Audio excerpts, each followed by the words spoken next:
Welcome to my channel, The English Grammar Made Very Easy to Understand. Here you will learn English grammar and you will be able to apply the principles very easily. You will be able to write and speak with confidence. And after learning, you will be able to correct your own mistakes in speaking and in writing. This channel is a grammar view and review. View for those who find English grammar difficult, and review for those who already have background in English grammar. Good news, the explanation here is Tagalog and English.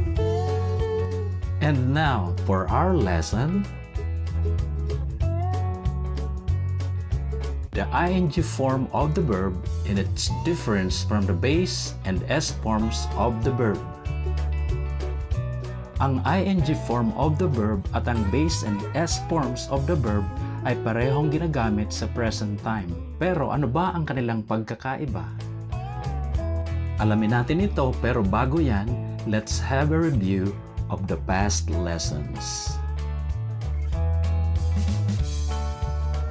So what are the different forms of the verb? The 6 different forms of the verb are base form, s form, ing form, past form, present participle form, and past participle form. The first lesson that we're going to have is the base form of the verb. Okay, how does it use? Use the base form of the verb if the subject of the sentence is more than one. So gagamit ka raw ng base form of the verb kapag ang gumagawa ay higit sa isa. And then, when are you going to use it? Use the base form of the verb when the action is done at present time. Here are the examples para makita nyo. I have heard 10. So you will notice words in capital letter. In number 1, the word is students and go. The students is more than one, plural, and then the base form is go. And the rest of the sentences. So number 2, they earn money through online jobs. We eat under the tree. Eric and Sam sleep late at night. Construction workers receive their wages every week. And then number 6, birds, plural, fly to look for food. Those women, plural, work, base form of the verb, instead of their husbands. We stay at home.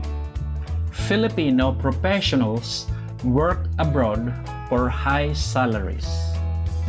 The witnesses remain silent. You see, it's very easy to learn and understand. So let's transform the base form of the verb to the s form of the verb.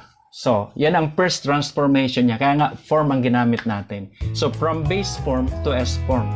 So, what's this? Okay? Sa left side, ang base form of the verb. Ang transformation niya sa right side, ang s form of the verb. So, here are the example. Give, gives. Go, goes. Run, runs. Write, writes. Call, calls.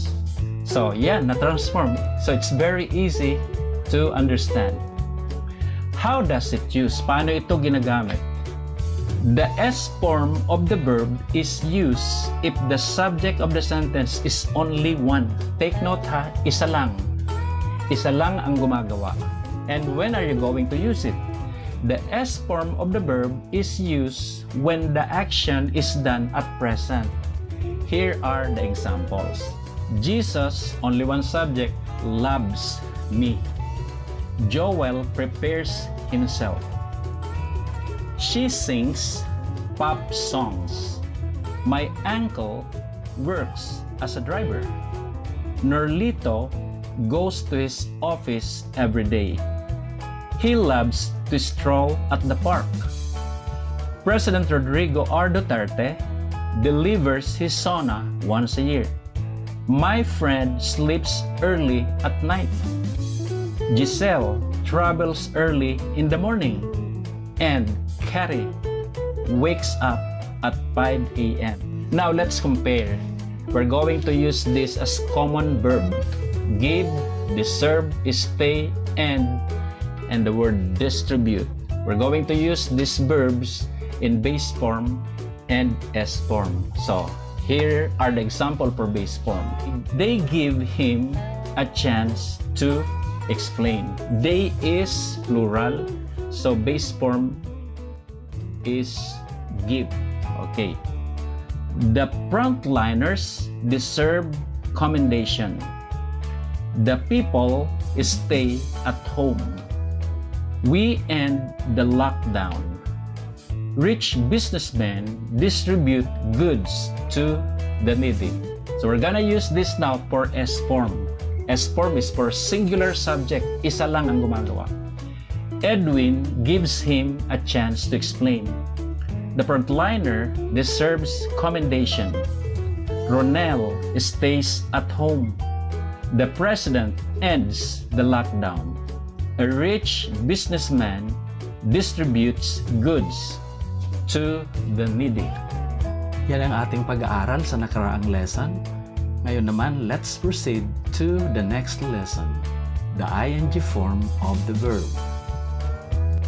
Ano ba ang ing form of the verb and how does it exactly use in a sentence? The ing form is any base form of the verb added with ing. At narito ang mga halimbawa. Eating, laughing, running, staying, reading, sitting, washing, writing, singing, sleeping, smiling, joining, and helping. Those words are from base form of the verbs added with ing. So, madaling-madali lang itong matandaan at matutunan, di ba? Now, how and when does it use in a sentence? Is there a difference on the use of base or S form of the verb from the ing form? Ang totoo, kung sila man ay may pagkakapareho, ang ing at ang base or S form ay parehong ginagamit sa present time. But ano ang kanilang pagkakaiba sa gamit? Yan ang ating aalamin and I'm going to explain the difference clearly. Eto na ang sagot sa tanong. Ang sabi dito, the ing form of the verb in this context describes a continuous action or an action that is happening now. At eto pa, ang mga pangungusap daw na ang verb ay may ing ay madalas gamitan ng mga time indicator katulad ng now, at this moment, this time, at this point in time, etc. And here is the structure of the sentence. Subject plus helping verb plus main verb with ing plus the time indicator kung gusto mong gumamit. Ulitin ko, subject plus helping verb, yung is or are, plus main verb o yung base form with ing plus time indicator. And here are the actual example of sentences. The people are walking. So you will notice na sa ating unang sentence, ang people ang subject, are is the helping verb, plural, and then yung walking ay siya ay galing sa base form na dinagdagan ng ing. Same with number 2. The doctors are attending to the needs of COVID-19 patients. They are staying at home. Military checkpoints are checking vehicles. A lot of patients are undergoing treatment. So, yun ang mga halimbawa ng sentences na ang verb ay ginamitan ng ing. We have sentences here using verbs with ing and whose subjects are singular. Number 1, he or she is walking. Number 2, a doctor is attending to the needs of COVID-19 patients. He or she is staying at home. A military checkpoint is checking vehicles. A patient is undergoing treatment. Siya nga po pala, ang ing form of the verb ay may iba pang mga gamit. At yan ay pag-uusapan natin sa susunod pang mga lessons.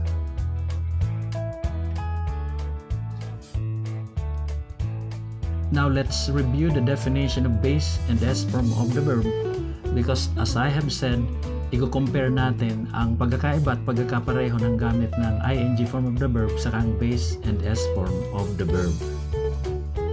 The base and S form of the verb are used when the action happens at present time.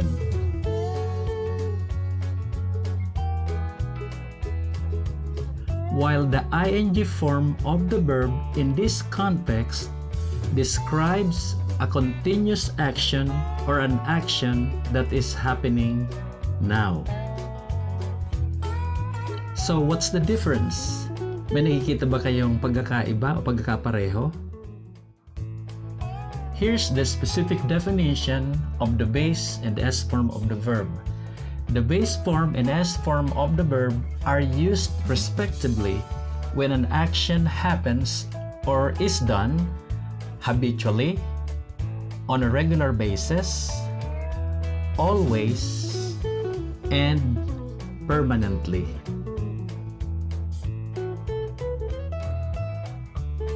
Habitually. Ano ang ginagawa mo habitually? Dito hindi ka pwedeng magdagdag ng ing sa pangungusap. Halimbawa, I sing Christian songs. You sing Christian song, pero sa oras na ito, maaaring hindi ka kumakanta ng Christian song. They play musical instrument. Nagtutugtog ka, pero maaaring hindi ka tumutugtog sa ngayon.